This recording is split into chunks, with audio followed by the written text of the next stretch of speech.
Yep, that's me. And you're probably wondering, what's up with the title Morocco, Desert Dreams and Mountain Paths? Sounds fancy, right? But the real question is, did this idiot really decide to ride all the way to Morocco after just 1 year on a motorcycle? Oh, absolutely. But this wasn't just any trip, it was my teenage dream come true. Now you get to witness the first episode of this dream becoming reality, with stunning landscapes, unforgettable moments and a whole lot of road ahead. True to my usual tradition, I left Zagreb later than planned. I couldn't sleep the night before because of rising fever, that's why I woke up a little bit later. I took a deep breath and set off towards Genoa. No highways, just small roads, villages and a whole lot of scenery. After a night near Venice, I continued throughout Italy, taking on the legendary SS-45, twisting to the Apennines before finally reaching Genoa. And that was just the beginning. After a night at Camp Villa Doria in Genoa, I rode through the morning rush, just a quick 20-30 minutes ride to the ferry port. After check-in, I boarded the ferry, settled into my cabin and met my cabin mates. With nothing to do but relax, I kicked back and enjoyed the ride. This was the first time I spent more than few hours on a ferry, and honestly, it was pretty great. 2.5 days flew by, and then there it was, my first glimpse of the Moroccan coast. I was buzzing with excitement, like a kid about to tear into a birthday present, but trying to play it cool.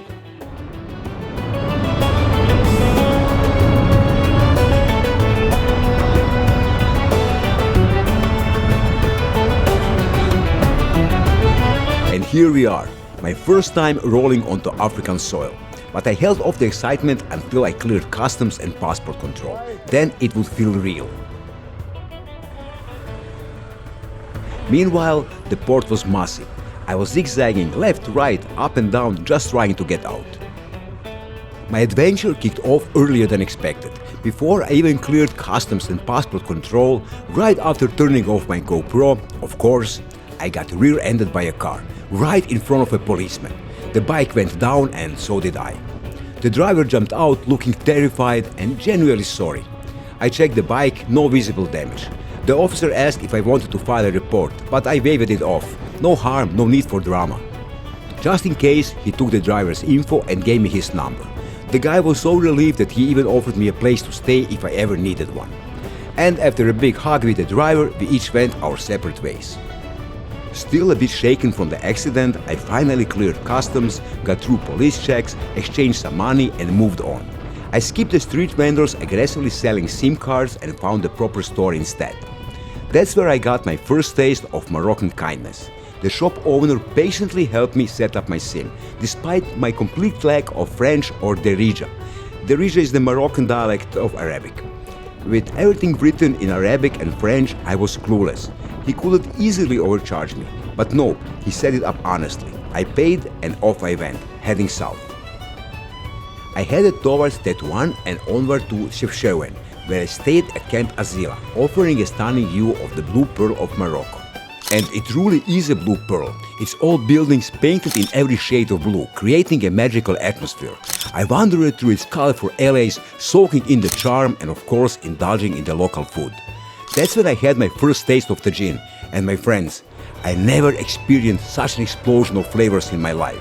I'd heard Moroccan food was amazing, but this was beyond imagination. By the way, did you know that Chefchaouen translates to "look at the horns"? It's named after the two mountain peaks towering above the town. Pretty cool, right? While at the camp, I took some time to clean and lube my bike's chain and gave it a true check for any hidden damage from the accident, confirming that nothing was broken or bent.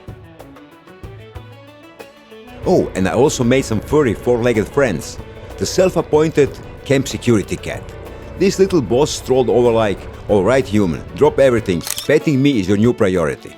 And honestly, who was I to argue? I love cats. I spent 3 days at the camp in Chefchaouen, exploring the city and the surrounding Rif Mountains, where the air was filled with magical scent. Along the way, I made friends with local farmers who proudly showed me their farms and generously shared a few samples of their products for me to try later back at the camp. Long story short, while riding through the Rif Mountains, an old lady weighed me down, so I stopped. She asked for water, and since I had plenty in my camelback, I handed her my full bottle. Turns out, some guys were already on their way to bring her water, And when they saw what I did, they absolutely refused to leave me without sharing tea.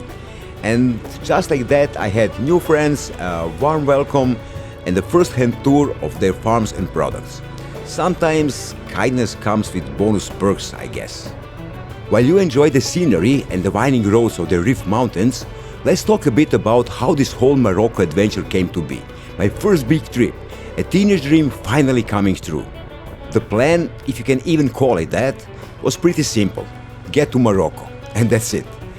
I booked a ferry from Genoa, Italy to Tangier and figured I just take things as they came.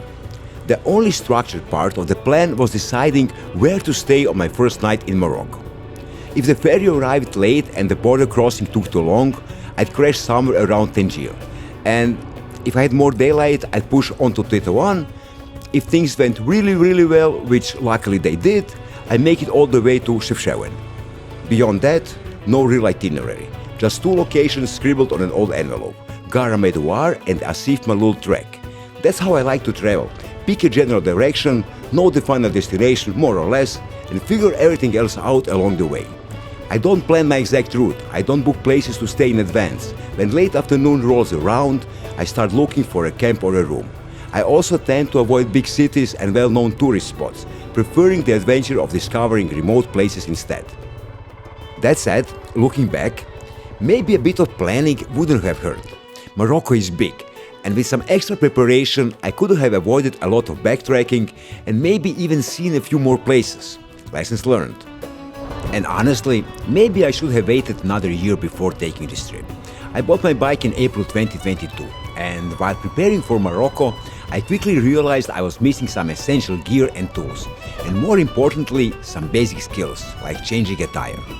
I hadn't done that since the 80s. Luckily, I didn't get a flat, but my lack of confidence kept me from tackling some tracks that I now ride without a second thought.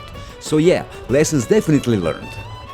So instead of actually making a plan, I spent the time before the trip endlessly browsing the internet for all the stuff I thought I needed.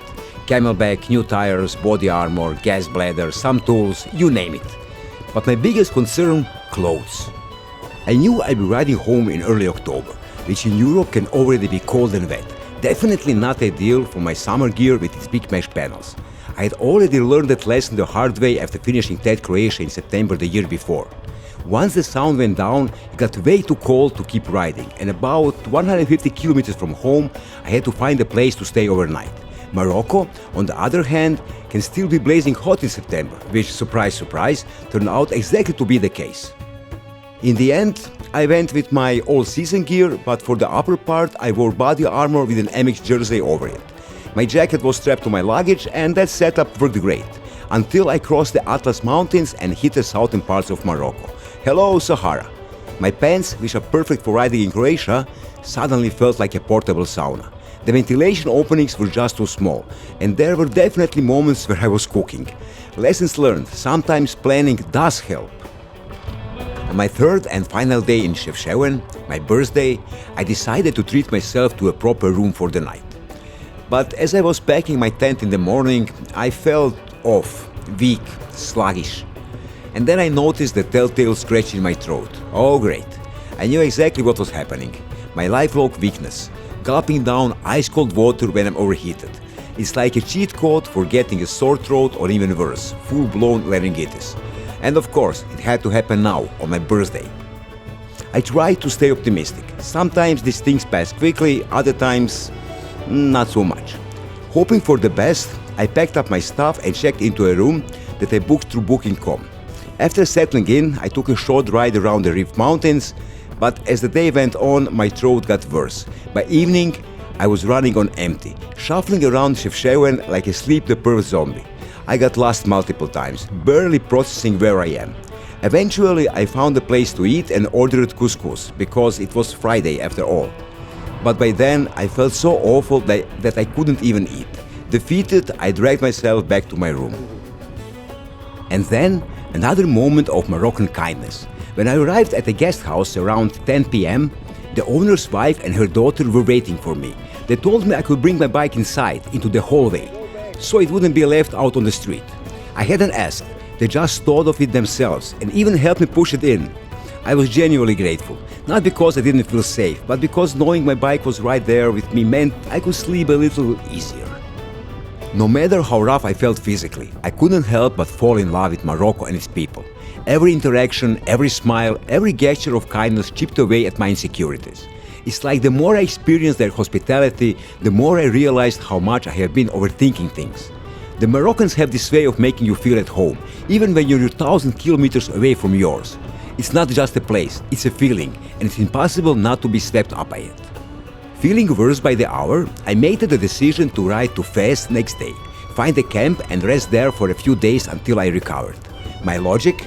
If things took a turn for the worse, like I get a fever, it was better to be near a big city with a proper hospital, just in case.